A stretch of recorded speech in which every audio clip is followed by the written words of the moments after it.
Las Vegas looks like a $1,000 per month escape from Los Angeles. But here's the part that matters. If your paycheck drops after the move, that $1,000 win can shrink to about $400. So the real question is not, is Vegas cheaper? It is whether the savings survive rent, taxes, car costs, and your new salary. This move works for one type of person. And by the end of this breakdown, you'll know if that person is you. Let's start with the total picture. According to Living Cost, the average cost of living for one person in Los Angeles runs about $3,420 a month. In Las Vegas, that same lifestyle runs about $2,294 a month. That is a gap of roughly $1,126 a month. So yes, Las Vegas comes in about 33% less expensive overall. That is the headline number. But it is not the final answer. Because totals like that bundle everything together. Rent, food, utilities, and daily spending. And when you bundle everything together, you hide the details that actually decide whether a move works. So let's break it apart, starting with the biggest line on almost everyone's budget. Rent. Rent is where most of the gap comes from. Apartments.com puts the average apartment rent in Las Vegas at $1,277 a month. Los Angeles comes in at $2,186 a month. That is a difference of about $909 a month. And by that measure, Los Angeles rent is about 71% higher. Living Cost uses slightly different numbers. Their one-person rent figure is $1,391 a month in Las Vegas, versus $2,177 a month in Los Angeles. That is a gap of about $786 a month.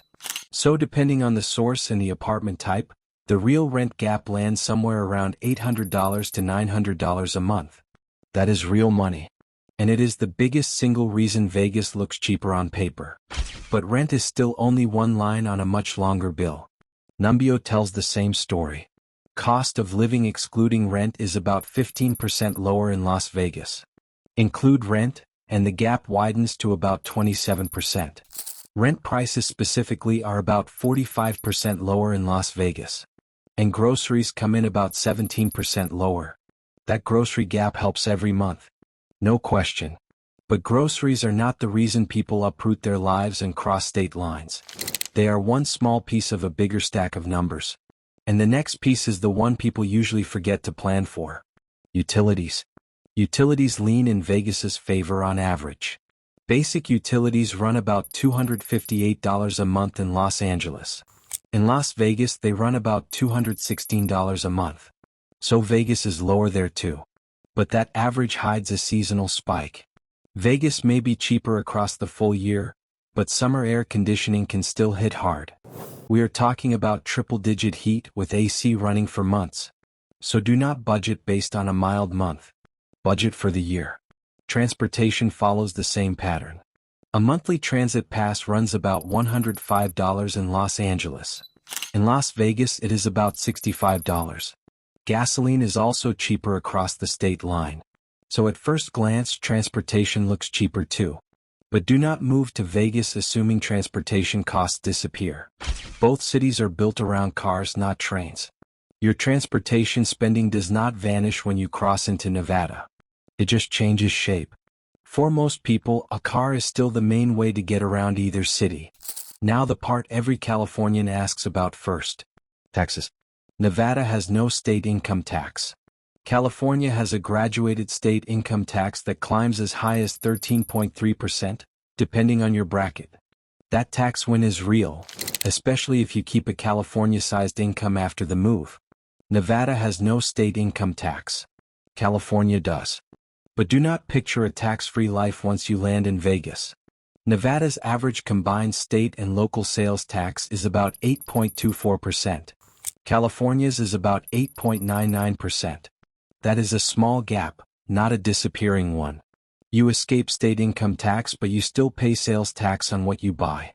Now here is the part most cost of living videos skip entirely. And honestly, this is the part that decides whether this move actually pays off. According to Living Cost, the average after-tax monthly salary in Los Angeles is about $4,482. In Las Vegas, that average drops to about $3,809. That is a difference of roughly $673 a month, lower in Vegas. That salary gap matters. Local jobs usually pay for the local market, not for what you used to make back in Los Angeles. And that is exactly why the math gets complicated. So run the real math with me. If your monthly costs fall by around $1,100, but your paycheck also falls by around $700, your real monthly win is not $1,100 anymore. It is closer to $400. Still a win, but a much smaller one than the headline number suggests. And that gap is what changes everything about who this move actually works for. So here is how this breaks down into 3 real cases. Best case, you work remotely and you keep your Los Angeles paycheck after the move. Your costs drop by over $1,000 a month and your income stays where it was. That is where Vegas creates real monthly breathing room. Middle case, you take a local job in Vegas and your paycheck adjusts down to the local market. You still come out ahead of where you were in LA, but nowhere close to a full $1,000 a month.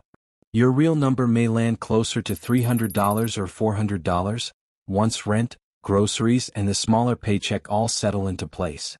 Worst case, cheaper rent gets eaten by a lower paycheck, summer utility spikes, car costs, and Vegas lifestyle spending. On paper you saved money. In your bank account you barely notice. And a few months in, you are left wondering where the $1,000 a month actually went. So yes, Las Vegas can be a smart move.